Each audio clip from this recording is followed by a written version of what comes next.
অবশেষে অপসারণ করা হলেও সুপ্রিম কোর্টের সামনে ন্যায় বিচারের প্রতীক হিসেবে স্থাপিত ভাস্কর্য বৃহস্পতিবার মধ্যরাতে শুরু হয়ে অপসারণ কাজ শেষ হয় ভোরে। এ সময় ভাস্কর্য অপসারণের বিরোধিতা করে বিক্ষোভ প্রদর্শন করে শুক্রবারে সুপ্রিম কোর্ট বরাবর বিক্ষোভ মিছিল কর্মসূচির ঘোষণা দিয়েছে বিভিন্ন রাজনৈতিক সামাজিক সংগঠন।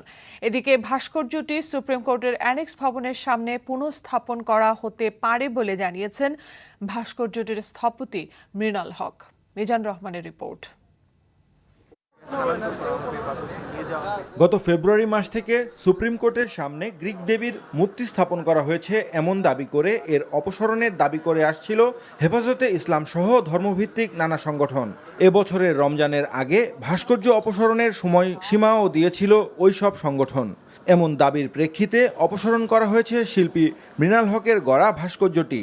অপসারণের খবর পেয়ে মধ্যরাতেই সুপ্রিম কোর্টের গেটের সামনে জড়ো হন প্রতিবাদকারীরা। এ সময় আদালতের দরজা ভাঙার চেষ্টা করে তারা।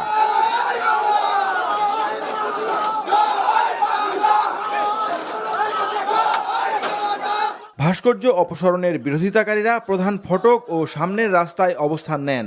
সরকারের এই সিদ্ধান্তের বিরুদ্ধে বিভিন্ন সংগঠন কর্মসূচি ঘোষণা করে। আমরা আজকে রাতে এখানে অবস্থান করব, আমরা শেষ পর্যন্ত অবস্থান করব এবং কালকে সকাল 11টায় আমরা রাজু ভাস্কর্যে সকলের একটা সাধারণ ব্যানার নিয়ে আমরা রাজু ভাস্কর্যে সমবেত হব।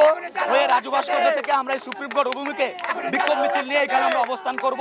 এই ধারাটি যদি অব্যাহত থাকে তাহলে বাংলাদেশের প্রত্যেকটি ভাস্কর্য তথা মুক্তিযুদ্ধের চেতনার যে বিশ্বাস, মুক্তিযুদ্ধের যে বাংলাদেশ, সেই বাংলাদেশের সাথে প্রতারণা করা হবে।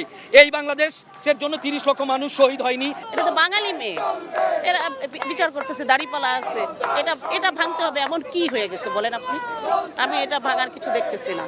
ভাস্কর্য অপসারণের শুরু থেকেই সেখানে উপস্থিত ছিলেন এর স্থপতি মৃণাল হক।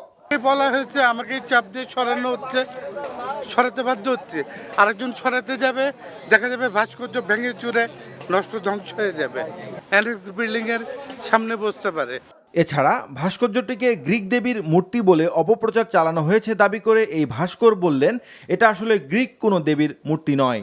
এখানে শাড়ি ব্লাউজ পরা, পেটিকোট পরা একটা বাঙালি মেয়ের ভাস্কর্য, এটা কি করে গ্রিক হলো? গ্রিক ড্রেস নাই, চেহারা গ্রিক নাই, এখন গ্রিক বললে তো এটা গ্রিক হবে না। Mizan Rahman, NTV news, Dhaka.